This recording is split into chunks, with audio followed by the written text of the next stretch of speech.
Greetings, my esteemed friends. I am Matthew Newcomen, a minister of the gospel from the 17th century, and a zealous participant in the renowned Westminster Assembly of Divines. My writings focused extensively on church governance and the practical teachings of the gospel of Jesus Christ.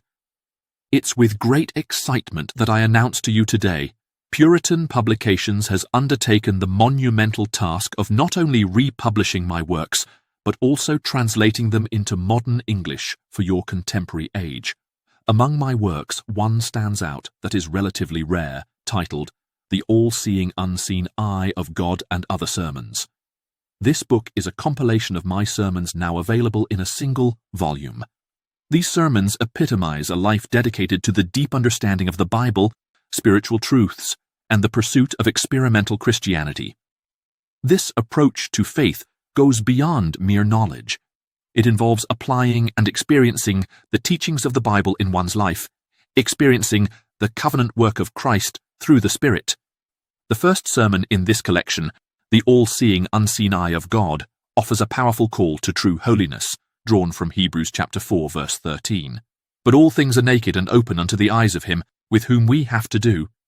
It conveys the truth that God observes every person, every action, every word, and every thought. Nothing escapes his divine perception. This knowledge should invoke a deep sense of reverence and fear towards him.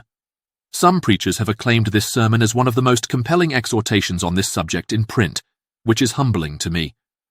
Following this, the second sermon, The Craft and Cruelty of the Church's Adversaries, is a fiery critique against Roman Catholicism, Arminianism, and libertinism.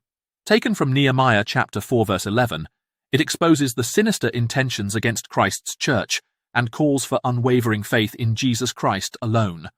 Also included in this volume are sermons like Jerusalem's Watchman, Walking Worthy of the Gospel, and a poignant funeral sermon based on Acts chapter 13, verse 36. This work is available right now at Puritan Publications, both in ebook format and as a hardcover printed edition. I urge you to obtain your copy through their website. In closing, if I might encourage you, I implore you to consider the state of religion in your day. It appears to me as though the Lord Jesus Christ is being crucified anew, subjected to open shame by professing Christians whose lives do not match their profession. The prevalence of blasphemous teachings and heretical preachers in your time is alarming. Remember, Christ will ultimately purge all heresy, superstition, schism, profaneness, and anything contrary to sound doctrine and godliness, including popery and prelacy. I exhort you to stand firm in the might and power of King Jesus and the Spirit. May God's watchful eye guide you to walk in holiness as you uphold his godly prescriptions in your journey to heaven. May you be blessed in your endeavors for his glory and your spiritual growth. Amen.